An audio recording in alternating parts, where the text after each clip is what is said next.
Any of the artists will tell you that what Tupac put into them was this business of work ethic, where you can do more if you just work at it. When Tupac came, it's like Suge wasn't worried about nobody else, not Snoop, nobody at the time. Nobody. He didn't care nothing about any other artists at the time. He says all he needs is Tupac. He says Tupac is such a genius. And this guy is a workaholic. He didn't want no girls. He didn't want nothing. All he wanted was to go to the studio and go to work. He wanted to take his experiences and share it with the world.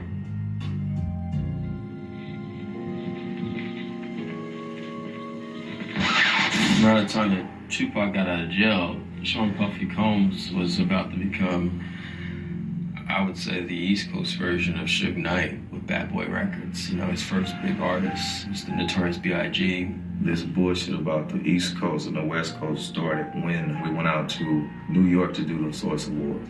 And Mr. Knight went on stage, and he's in New York City, and we all know Puffy's from New York City. Any artists out there want to be an artist and want to stay a star, don't have to worry about the executive producer trying to be all in the videos, all on the record, dancing. Come to Death Row.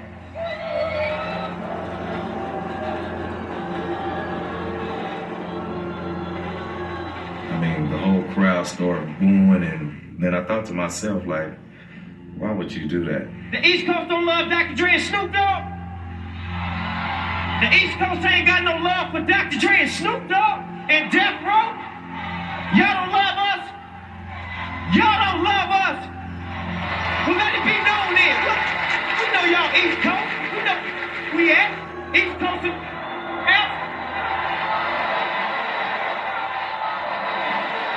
I'm the executive producer that a comment was made about a little bit earlier. But check this out. Contrary to what other people may feel, I would like to say that I'm very proud of Dr. Dre, of Death Row, and Suge Knight for their accomplishments. And all this East and West that needs to stop. It was so personal. Puffy was a good friend of mine.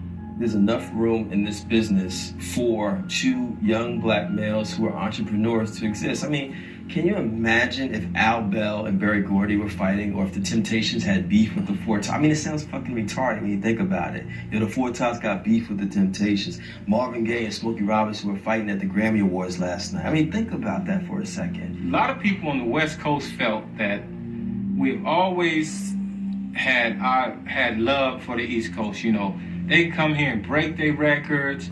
They come here and play at the clubs. You know, they come to in-stores. We do the whole nine with them East Coast cats. And we go out there and we don't get that same love. I remember New York DJs at parties refusing to play West Coast records. They country, they're Bamas, they wear jerry curls, they can't rhyme, they're whack, it's not danceable. It was the media that blew it up, you know. You're seeing certain things that somebody said highlighted in magazines about the West Coast and vice versa, and it just boiled over from there. All these people talking about an East Coast, West Coast war, they like the Judas was to Jesus. They only here to cause confusion. It made rap music look bad. It made rap music look like it's just another part of the dope game. Controversy is what Death Row started living off of, instead of talent. If this was chess, we'd be yelling checkmate 3 motherfucking years ago, because we've been beat these motherfuckers. Then the disrespect just started getting worse and worse between the West Coast and the East Coast. Overthrow the government y'all got right now, which is Bad Boy and Nas and all that bullshit, and we will bring a new government here that will feed every person in New York. And then you had the Tupac and Big situation, you know, flaming it even more. I possess his soul. Here's that puppy. They know that I was the truest nigga involved with Biggie's success. I was the biggest help. I was the truest nigga. I don't write his rhymes, but he know how much he borrowed from me. He know how I stop my shows and let him touch the show. Let him blow up and do his whole show in the middle of my show. How I used to buy him shit and give him shit and never ask for it back. How I used to share. How I used to share my experiences in the game and my lessons and my rules and my knowledge on the game with him. You know what I mean? He owed me more. He owed me more than to turn his head and act like he didn't know niggas was about to blow my fucking head off. He knew. But for me to know, like, 3 weeks ago this happened, and then 3 weeks later your album's coming out, and you are fucking done in your album. But you don't know who shot me in your fucking hometown. This nigga's from your neighborhood, and I gotta find out by myself, and I don't even call myself a Don, just a capo. from the west side, and I'm on the east side of jail, and I know who touched me, and I know everything that happened.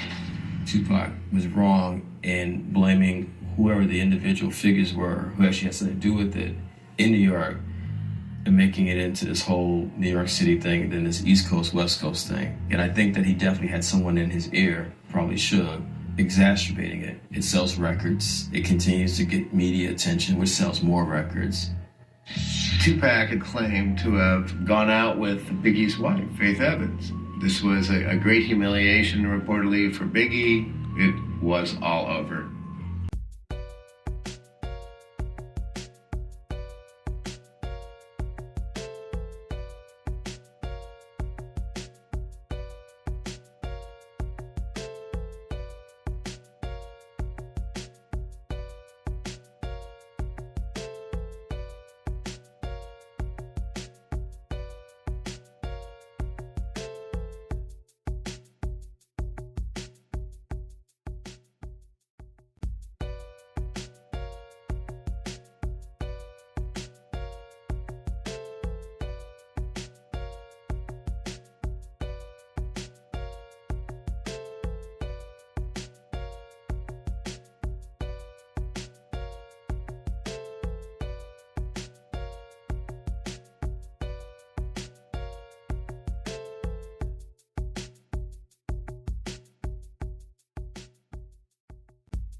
Like, share, and subscribe.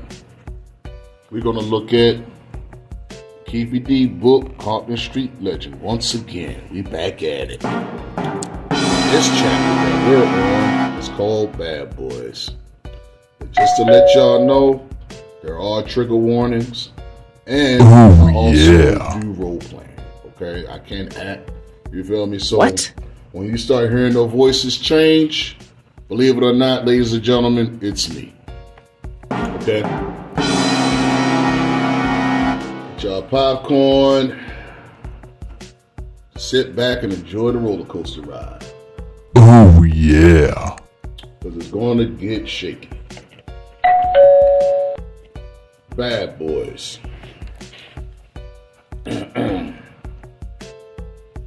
My connection to the New York music scene came through one of the East Coast clients, Eric Von Zep Martin. We just called him Zip. I first met Zip back in 1990 or 91 during our annual Southside versus Santana Block Street game, baseball. He was a pitcher on the other team. We started calling him Doc Holliday after the Old West legend, because he had a reputation being a New York street dude. He was intelligent, he was laid back, a good dude with a big heart. Zip knew everybody in New York. In fact, Zip is the one that introduced me to Sean Puffy Combs back in 91, 92. What? Two were very close friends. I met a few players in New York through Zip. Huh? About a year after the initial meeting, Zip came out of the West Coast and invited us to a party they were having for Puff at the El Rey Theater. At that time, Puffy was the talent director at Uptown Records, working with Jodeci and Mary J. Blige. About 8 or 9 of us took Zep up on the invitation and went to the party at the El Rey Theater with him. Zep was on the guest list, so he led us into the VIP section. That night we met Busta Rhymes. Zep brought us over where Puffy was, made the introduction. He was like a young kid to me. Back then, Puffy was broke, relatively speaking, because his music industry career was just getting started. I was one with the paper back then, filling up bathtubs with cases of bottles. They were drinking White Lightning corn liquor from bootleg houses in New York City. I I wasn't going for that, S. Stop by the bottle store, nigga. I was popping bottles. I was the one wearing the Armani, Versace suits, etc., etc., etc. I was rich. When I met that mother effer Puffy, I don't blame him. The meeting Puffy has been like a bad dream, which I'm still trying to wake up. I hate the fact that I ever met that son of a B. My life had went backwards ever since. After that Vegas arrest, the FBI shut my ass down. My days turned rainy effing with Puff. Puff got in touch with me a few months after we met and said about renting one of my 64 lowriders for Usher's first video. Can you get with it? I charged Puff $2,400 to use that lowrider for the day. Sent the car up Hollywood area on a tow truck and had one of my partners stay up there with it. In the video, Usher punk ass was dancing on the hood. He effed up the paint job. So they had to spend an extra $4,400 to repaint the damn car. Back then, Southside Compton Car Club was well off Crip set with about 35 cars, jackets, plaques, in the windows, and everything. So celebrities rented out our cars for their music videos, including Marcus Houston, Melly Mel, in his video with Redman and Eazy-E. In the summer of '95, Zep came through the neighborhood and said, Puffy and them are having a Beat Summer Jam show tonight at Ivan Meadows. Y'all wanna go? Cool, let's go. When I arrived at the venue, Zep took us through the VIP entrance where all the talents entered. It was the Havana show. Tretch opened up, then Jodeci, then Mary J. Blige, then Junior Mafia, Biggie, then Puff, Faith, and Craig Mack. Biggie performed Dangerous, Juicy. Then they brought the house down. With one more chance, you definitely get your money's worth at their shows for all the hits they would drop.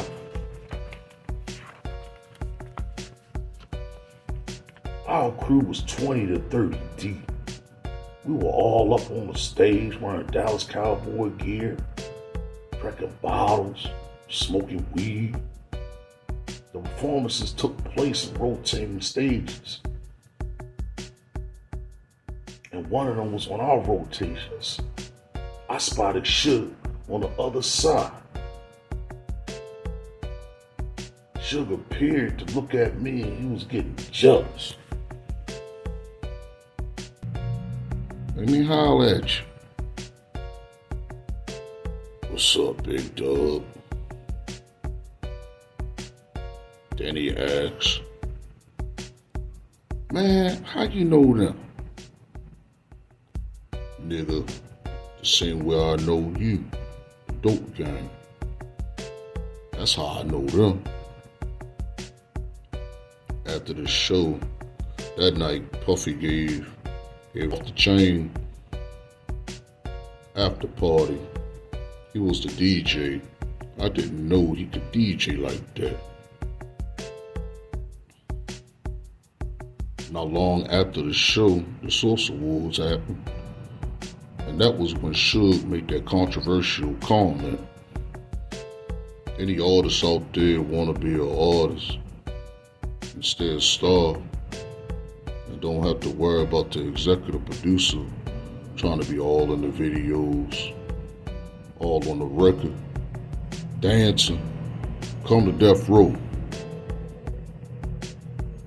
Wu-Tang and them were in the house deep and they start booming.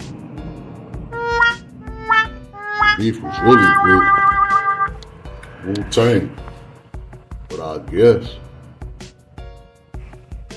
when them Wu-Tang niggas were some grown-ass men, so they went to pick up on them young niggas from Junior Mafia. Beef wasn't with Junior Mafia. Them niggas from Wu-Tang were the ones giving them the hard time. Soon after Suge Awards comment, Zep came back down. Zep must have orchestrated with Puff. I'm gonna be with Keefe D and them tonight. Zep phone rang as we were rolling down Greenleaf, and it was Puff. He answered. Hey, what's up, Puff? Where's your boy Keefe D? I need to talk to him. He right here. Zip passed me the phone. Puff wants to talk to you. What's up, dog? Man, we're about to do the BET tour. Then he paused. You think it's cool for us to come down there? Cause I'm kind of puzzled. Why wouldn't you be? Your boy Big CEO is tripping. He was talking about Suge. I didn't know the two factions were having a funk of a time. Something happened in Atlanta where Big G at a Capilano Park had gotten shot supposedly by Wolf, one of Puffy's bodyguards from New York. Our position, we weren't getting in the middle of that S. I told Puff, just send 40 or 50 tickets. We'll be there deep at your concerts. And that's what happened. Puff gave us the tickets to be in the Bad Boy West Coast shows. We went everywhere with him. We met up with him at the hotel to get the tickets to go with him. I used to ride in the van with them niggas. Crips backstage, deep at most to those West Coast shows. Suge got everybody in the music industry intimidated. I knew he was soft. I didn't have a heart because I played Pop Warner football with that nigga. We didn't give a F about Suge and his crew. To tell they were Rudy Poos. We've been fighting all our lives. Up until then, Suge was in college hanging around rappers. Perhaps punkin' rappers. But he couldn't punk street dudes. He wasn't in the streets like that. He wasn't going to do real nigga stuff. He would do to your ass.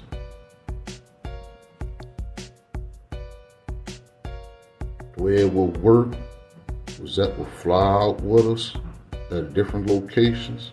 So I always knew Puffy was staying because they were close.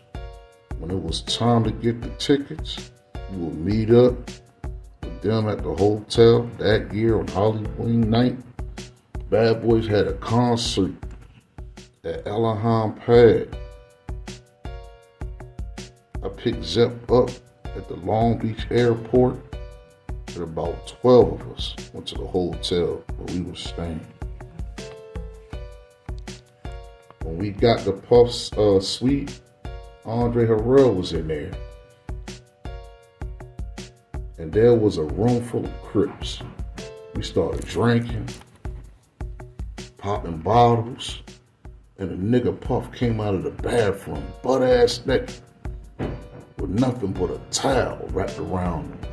I didn't know what the F I was thinking or trying to prove, but I have never done any S like that. Puffy was so scared during this time, he had hired an ex-Navy SEALs wearing earpieces like they worked for the CIA in a hotel room right next to our suite. We're laughing at his ass. Them street niggas will kill them SEALs fast as a mother F. It's a dirty game on these streets. SEALs play by the book. Niggas don't. When it's time to head to the venue, I ride over in the hotel van with Puff and Zip. In the dressing room, I had Kentucky Fried Chicken spread. The show that night featured Jodeci, Mary J. Blige, Naughty by Nature, the whole Bad Boy crew, Craig Mack, Biggie, Little Kim, Toll, 112, and Junior Mafia. We got back from the concert, we were up in Puffy's suite playing 4, 5, and 6. Also known as CeeLo on the East Coast. With a pan roll on the bed, it was Tretch, D-Mac from Mansfield, who was almost Puffy's college roommate at Howard University. A few of my homies, these niggas don't know that shooting dice. My little hustle before I got started in the dope game, I was tearing their asses up. Erin Smith, O.J. Simpson's daughter, was dressed in a cat outfit that night and came in the room to see Tretch. Then when O.J. was going through his S word, Tretch told her to get on the bed, meow for me, baby. She kicked her legs up and started meowing like a pussycat. Those parties used to be off the chain. There were all kinds of drugs and S being passed around, but we didn't give a F. Drugs like that, a lot of these pimp dudes, like Don Gone, Good Game and them, they were smoking crack and snorting cocaine. One good dude was sitting down sniffing mixture of coke and heroin. Called it speedball. I asked him, what the F are you doing? He said, this S right here is better than a nut. I told him, nigga, you don't know nothing better than a nut. That S word doesn't go down here like that. Hey, yo, that's crazy. Crips ain't about that. The only thing we used to do is smoke weed, drink a lot of bottles. One night, when Puff and Zip were in town, I got a call from Zip. Yo, Puff say he needs to speak with you. Come and meet us at the Green Blake Deli on Sunset. A few of my partners and I went down to meet Puff and Zip at Green Blake's Deli and Fine Wines. The place between the strip club and the Lap Factory on Sunset Boulevard. We went through the back entrance and started smoking weed in the back patio. That evening, Ron Isley, also known as Mr. Biggs, and Angela Wishburne pulled up in there driving through triple white Rolls Royce. The rag was white, the seats were white, the interior was cocaine white. That thing was pretty. Miss Winbus had a white fur wrapped around her neck. You were supremely hard.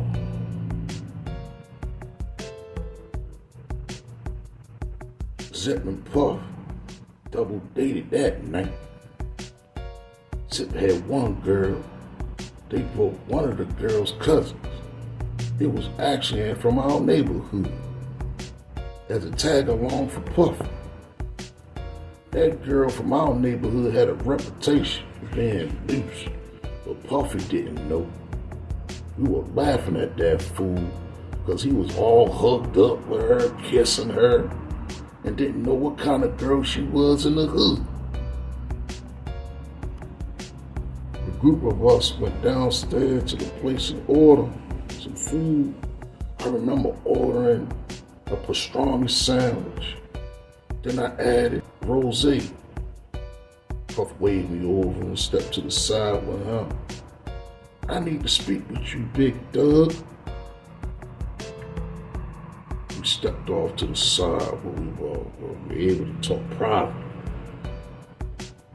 Like a line on I'm able to smell and see fear. Puffy was full of fear. What's up, I asked. I have a couple of problems I need you to handle. Big CEO and Pop. I looked at him in his eyes, and without hesitation, I respond, that's not a problem. We can make that happen. After a brief convo, we went back upstairs and ate. He ate at the table with the boards, and I was with my folks. I didn't tell my guys what Puffy and I discussed while we were eating. I waited until we were in the car on our way home. That nigga Puffy want us to take care of Big CEO and Tupac. I bet that nigga will give us $1 million for those two niggas' heads. Pac and Suge were in the midst of their ongoing feud. Tupac became a problem when he made a cold-ass diss song, hit him up. Tupac ate him with that song Puffy didn't like. That diss song made Puffy mad.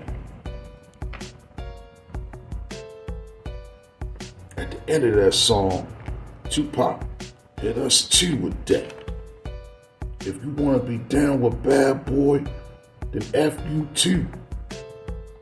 That S word made Southsiders mad, even though he didn't name us. We took that as a dig to the South Side. Before that S in Vegas happened, I ran into Tupac a few times. I can honestly say he seemed to be a cool guy. The first time I saw him was in '89 at the Greek Theater where Flavor Flav and his crew Public Enemy performed along with Digital Underground. Tupac was a part of Digital Underground crew, doing his little part on the stage wearing a diaper.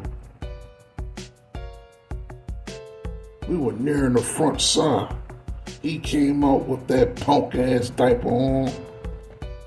One of the niggas was in the front of the track group park, was banging on his ass, talking about a grown ass man walking around with a diaper. We saw Tupac again at a house party at Valley Hope with a bunch of young black celebrities. Will Smith, Jada Pinkett, Queen Latifah, MC Lyte, Kachana On, Dwayne Martin and his wife, Tisha Campbell. Puffy and Tupac showed up at the party together. I didn't know what the F was going on at that party, but I wasn't feeling too comfortable in there, so we got the F out of there. The next time we saw Tupac, he got out of jail. He came out with the record California Love. Once again, Tupac had a line in that song recognized from Long Beach. Long Beach and Rosecrans. But didn't sit right with Southsiders once again. Southsiders were up at the House of Blues on set and ran into Tupac. He was up there with Big Sight from the Outlaws. The homie Odie went up and grabbed Tupac from the collar and pushed him against the wall and said, "You know what the Long Beach and Rosecrans stand for?" Big Sight spoke up. "Nah, homie. Just rapping on a song, homie. We didn't know what that means out here." Odie warned him. "That's some Paru S. You better ease up on that S, nigga." Pac had his chance. He should have learned his lesson then. Tupac mistakenly thought Suge and the Death Row crew they were rolling with were untouched, and they would protect him. He seemed to have lost touch with the harsh reality on the streets that anyone and everyone could be touched. He didn't understand that we were high-powered. We did the S he rapped about was real.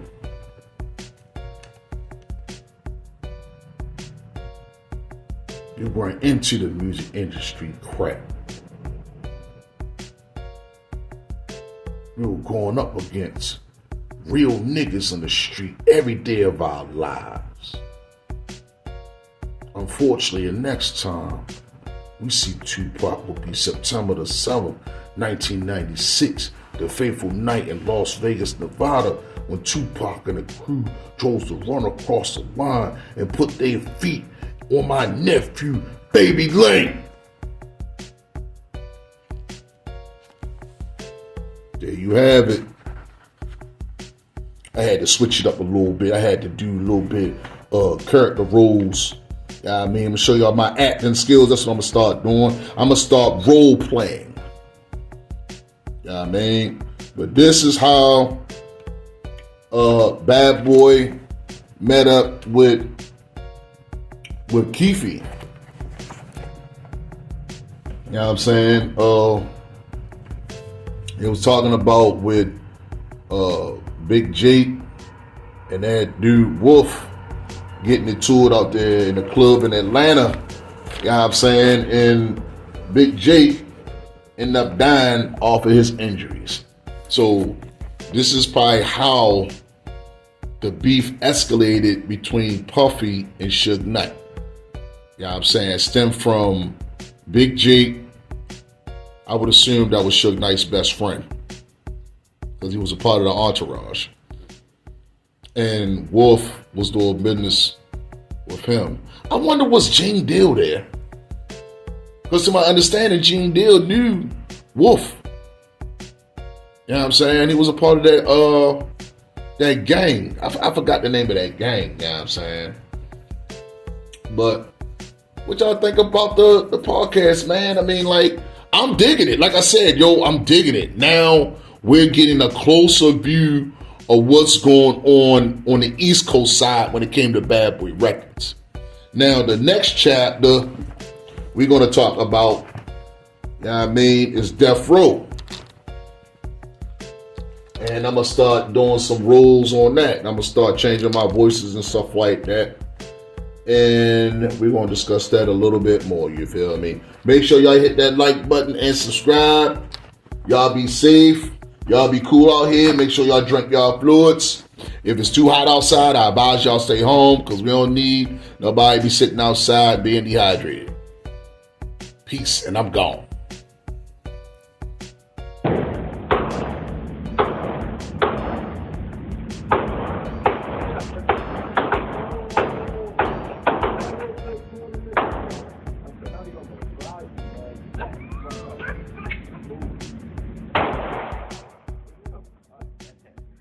If you reach for my chain, I'm going to send your ass to God. Don't ask me about my pieces or you will see Jesus. I'm just letting you know, if you so happen to look at my chain, I'm going to blow your ass off. If you so happen to ask, bro hero, can I touch your chain? I'm going to blow your ass off. If you so happen to just stare at my chain, I'm going to blow your ass off.